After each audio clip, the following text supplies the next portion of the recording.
Hello, you guys. Hello, everyone. Welcome back to Start Riot. Jamie here, and I am with Benio, Sam, and Lewis from the wonderful Sibling. Guys, welcome. Welcome to Leeds. Yeah. Thank you very much. We're in Leeds. It is our second home. Yeah. Apparently so, like Miami for Will Smith. Exactly. And it's your first show as a band tonight. It is. Are you excited? Excited, nervous, everything under the sun, every feeling under the sun, I think. Yeah. I mean, we've enlisted the help of two of our friends to kind of help out with the live show, try and make ourselves, make more of an impact. Yeah. Big it up a bit. Yeah. Really excited though. Really excited. Yeah. And you're playing with Nervous. We are. It's the first date of a tour with Nervous as well. It is indeed. The band, it's their not first the tour feeling. as well. Yeah. I didn't realise that until the other day. It's not their first show. It's their first tour. Yeah. So, is there a reason you kept your first show to be a full tour? Did you want to kind of make an impact straight away in a run of cities rather than? Honestly, it's just the way that it happened. Yeah. Like we had plans to kind of go, let's have a first show a little closer to home, and then we had a little bit of an email exchange going with Nervous, and then they're like, come on tour. Nice. So naturally we just went, absolutely. And you are a three-piece We are. on the EP, on the record. Yes. But you're playing as a five-piece on this tour. Yeah. You're saying you've added two extra guitars. So there's three guitars. Three guitars. Yeah. So me and Benio both play guitar, obviously. Okay. And then So we've you've got added- another guitarist and our friend Adam, bassist. Yeah. Right. So you've added a guitar and a bass. Yeah. That's exactly what To we've make done. it sound massive. So, Yeah. like, you're a bit like Doe. They have two guitarists and a drummer rather than. Yeah. Ridiculous. Yeah, just a few percussionists away and we'll be Slipknot ready.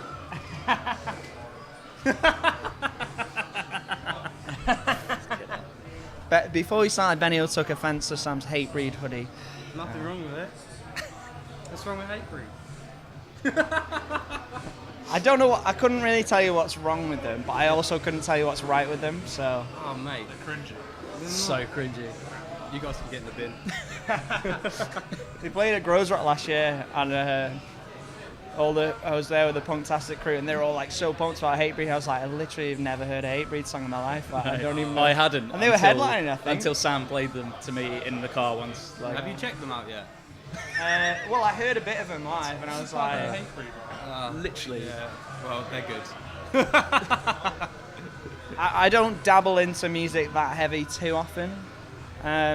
So when I do, it's only like certain. I like the new Code Orange album, but that'll probably be the only album of that genre that I listen to this year.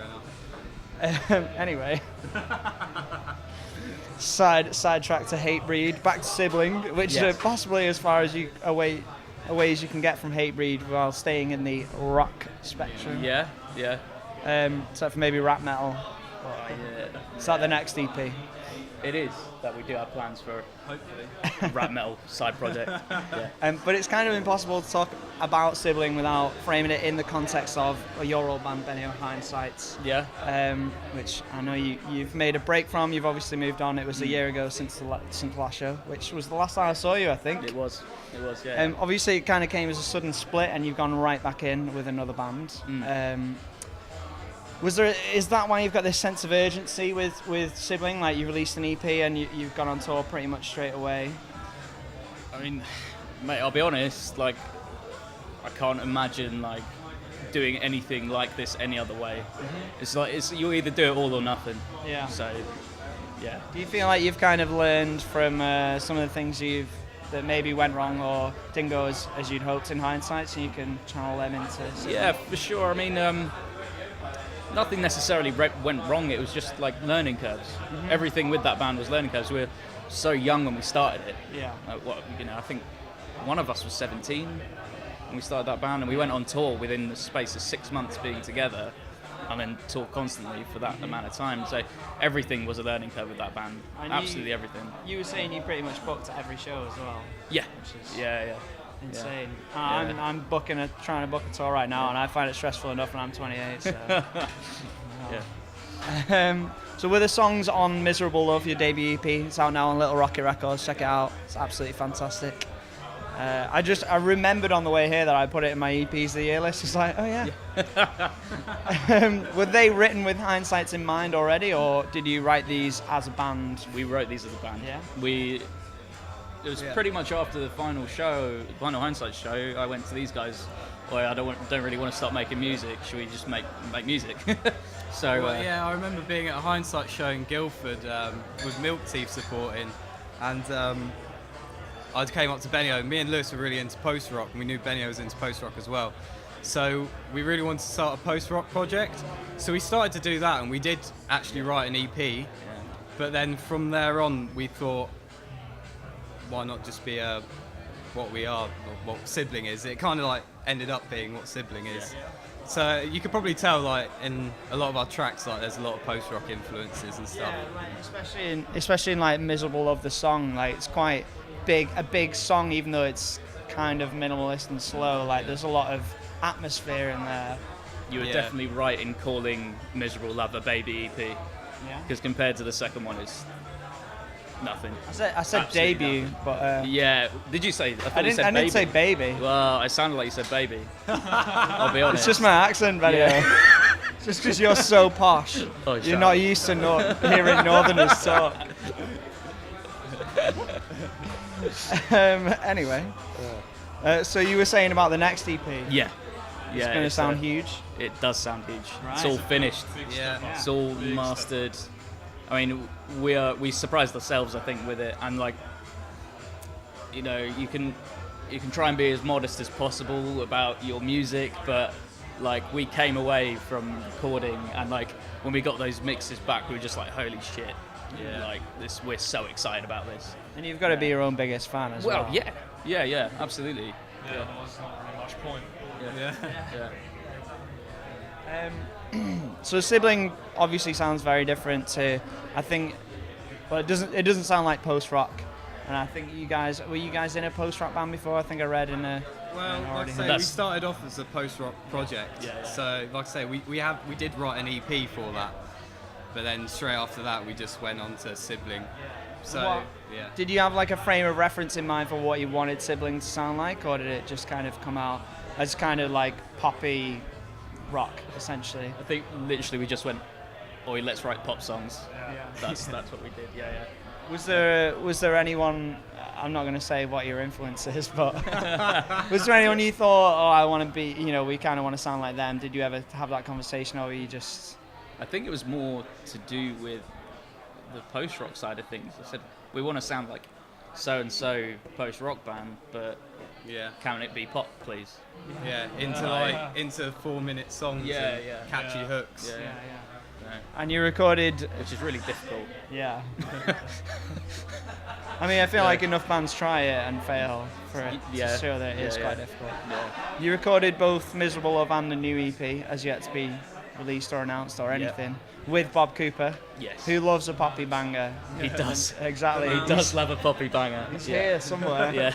The Mothman, the legend. Yeah, the legend. The man who once said to me, "Isn't My Chemical Romance's 3 Cheers, Sweet Revenge the best album in the world?" And I said, yes. Yeah. Also, I watched Panic at the Disco with him at Slam Dunk, and he was like so excited. You must have kind of played Silver to him, and he must have shit his pants, right? I think he was excited to do a project that maybe tried like slightly cleaner tones. I mean, I think he's done it before, but as a band, like it just like, I don't know. I don't even know what I'm trying to say anymore right now. Like, I think he was just excited to record a pop band. Yeah. Like a band which was more influenced by pop than it was rock. Less like fuzzy guitar tones. And not that there's anything stuff. wrong with that, but it's just, That's all. Yeah. So you kind of have some electronic influences in the music as well, like Miserable Love, especially the song. Did you kind of feel like you didn't want to be constrained by like the kind of rock label or post rock or whatever, and you just wanted to experiment a bit more? Yeah, I mean, We thought we could offer more. Basically, we thought you shouldn't limit yourself with guitars and the normal standard if you think you could do more. We just tried to branch out, and it sounded good to us, so we just kept it in. And the EP2 gets a lot more weird. So, yeah. So you've already recorded EP2 as you've referenced. Yep. Are you trying to kind of get that out quite quickly? Yes. Trying to build up ahead of Steam and really get some momentum now that you're on your first tour? And Yeah, we really I think the idea is just to have this second EP out, and then to tour these 2 EPs. Just so people can hear us, hear what we have to offer. Because we're always going to enlist help of other people in our live show. It's never just going to be us 3. So. it's be quite expansive. Yeah. You're going to end up with about 20 people on stage. There's no. You can't really limit yourself, but maybe 20 is a bit much. You're going to be like the world is a beautiful place. If only. Maybe a trumpet is a little too early for now. Sax man. Pushing it a little bit. Yeah. Fuck. Yeah. Fox didn't have a trumpet in there. They do. We'll use it to great effect. Yeah. I feel like trumpet's the undervalued instrument of the emo genre. Really? Everyone loves American football and they use the trumpet like non-stop. They do work in emo stuff. They do work. Yeah. But for the more poppy side, I'd go towards a saxophone before I went towards a trumpet. Yeah, that's very 80s. What's your favourite sax solo? Because I can think of one right off the top of my head, and it's Spandau Ballet Gold. Yeah. Yeah, it's got to be Careless Whisper. The only one that I can think of off the top of my head. I just love Gold. That's one of my favourite songs of all Shout time. out Epic Sax Man. Yeah. From the Eurovision, he done like a little sax solo. It's the whole thing on the internet. That must have been one of the only things on the internet I haven't seen. I'll check it out. Thank you. Right, well, I know it was a short one, but since it's your first show tonight, there's not too much to ask you about, but good luck for the show. Thank you very much. Guys. Thank you for having us. Yeah, you're very welcome. I'm sure you'll be on again at some point in the future. Let's hope so. If you enjoyed the interview, guys, give us a like, subscribe to the channel, etc., etc. Definitely check out Miserable Love, Siblings' debut EP, and keep an eye out for the second EP, which will hopefully out this year. Yes. Yeah, and we'll see you again next time. Goodbye.